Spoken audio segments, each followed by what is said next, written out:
शराब गांजा ताड़ी, पियले शराब गांजा ताड़ी, हमार पिया निकले जुआर। ना सासू पलंग चढ़ी बैठूं, आवऊ ना सासू पलंग चढ़ी बैठूं, दोनों के झगड़ा छोड़ाओ। पीद तो हमने सहा है, पिया के लाल कैसे कहीं है, दर्द तो हमने सहा है, पिया के लाल कैसे कहीं। लइके दिया ना से सलाई, हम जलाई जइबे हो, लइके दिया ना से सलाई, हम जला। सब सस्ते में बिकाला, घर गृहस्थी सब सस्ते में बिकाला, बिकी जाला तन मन की साड़ी, बिकी जाला तन मन की साड़ी। नमस्कार, इस वक्त मैं मौजूद हूँ जौनपुर में। आप मेरे साथ देख रहे होंगे एक चर्चित चेहरा जिनका नाम है वंदना दुबे, और ये पारंपरिक गीत और अवधी गीत गाती हैं। कि भइल बियाह मोरा फूटल करमवा, सुनिला हमरी अम्मा हो, भइल बियाह मोरा फूटल करमवा, सुनिला हमरी अम्मा हो, अरे सुनिला हमरी अम्मा हो।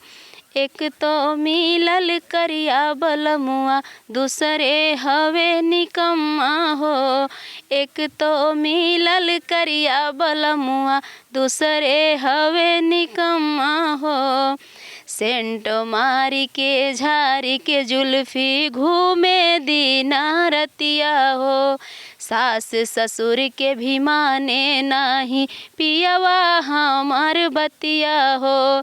टूट गईल अरमान दिल के रहे जितने लंबा हो, टूट गईल अरमान दिल के रहे जितने लंबा हो, अरे रहे जितने लंबा हो। एक तो मिलल करिया बलमुआ, दूसरे हवे निकम्मा हो, एक तो मिलल करिया बलमुआ, दूसरे हवे निकम्मा हो। इस गाने से लोगों को क्या समझ में आ रहा है? यानी कि वो कह रही हैं कि एक तो मेरा फूट गया करम, कहते हैं फूट गया करम, और दूसरा निकम्मा है। क्या कहेंगे आप, बताइए। एक पत्नी बोल रही है कि मेरा पति जो है, कहना कि भइल बिया मोर फूटल करम हुआ, उनका करम फूट गया। मतलब उनका जो है हस्बैंड काला था और मेन चीज़ उनका बात नहीं मानता था, अपने मम्मी पापा का भी बात नहीं मानता था। इस गाने का भाव है कि किसी का बात नहीं मानता, अपने मन का करता है। और कोई गाना लोगों को शिक्षा मिल जाए। आजकल दहेज का मामला बहुत चल रहा है, दहेज में देखो थाने पर ज़्यादातर जो है दहेज प्रथा लग रहा है जी। ऐसे लोगों को क्या कहेंगे? देखिए, हम तो दहेज तो नहीं मानते हैं कि दहेज लेना चाहिए, ना हम दहेज पाए हैं और ना हमारे ससुर जी दहेज लिए हैं, तो हम नहीं मानते हैं दहेज को, चाहे कोई कितना बड़ा हो, चाहे छोटा हो, चाहे बड़ा हो। हम अपने दम पे जो करेंगे वो चीज़ अच्छा लगता है। दहेज किसी की बेटी को, अपने बेटी को सब लोग सोचते हैं हम क्या कुछ न दे दें, कितना ही दे दें, जितना भी दे दें उतना कम है। कोई अपनी बेटी को कम देना नहीं चाहता है। खेत बेच के लोग दहेज देते हैं, तो इतना समझना चाहिए खेत बेचवाने की क्या ज़रूरत है। अपने दम पे बेटा अगर उस लायक है तो हमारा खुद बना देगा उतना, तो किसी को परेशान नहीं करना चाहिए। लेकिन जिसका जैसा भाव है, सोच है भाई, वो ऐसा करता है। तो एक दहेज के ऊपर एक गीत हो जाए फिर। बिल्कुल, दहेज गीत है, मेरा ट्रेंडिंग भी चल रहा था दहेज गीत की। कि कहवा से लइबा पापा इतना दहेजवा हो, कहवा से लइबा पापा कार हो, कहवा से लइबा पापा इतना दहेजवा हो, कहवा से लइबा पापा कार हो। भले कुंवारी रहबै सारी जिंदगिया हो, भले कुंवारी रहबै सारी जिंदगिया हो, नहीं हम करबै बियाह हो, नहीं हम करबै बियाह हो। कि माई जनमत नाम औलू का विवाह कैलू हो, माई जनमत नाम औलू का विवाह कैलू हो। दई के बिटिया जन्म अपराध कैलू हो, दई के बिटिया जन्म अपराध कैलू हो, माई जन्मत नाम औलू का विवाह कैलू हो, माई जन्मत नाम औलू का विवाह कैलू हो। हउए पापा गरीब हउए मम्मी गरीब, हउए पापा गरीब हउए मम्मी गरीब, मंगी तिलक से दहेजवा, मंगी तिलक से दहेजवा, पापा कैसे देबा हो, मंगी तिलक से दहेजवा, पापा कैसे देबा हो।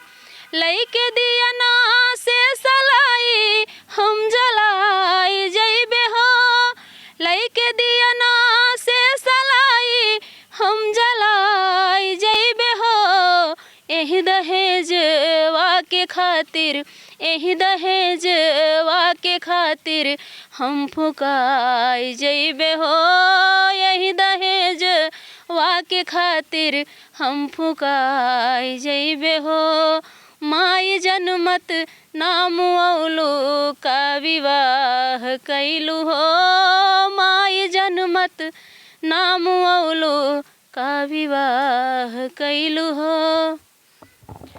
तो इसमें एक बिटिया अपने पिता को कहती है कि पापा दहेज कहाँ से लाओगे, जब मांगा जाएगा तो दहेज कहाँ से लाओगे।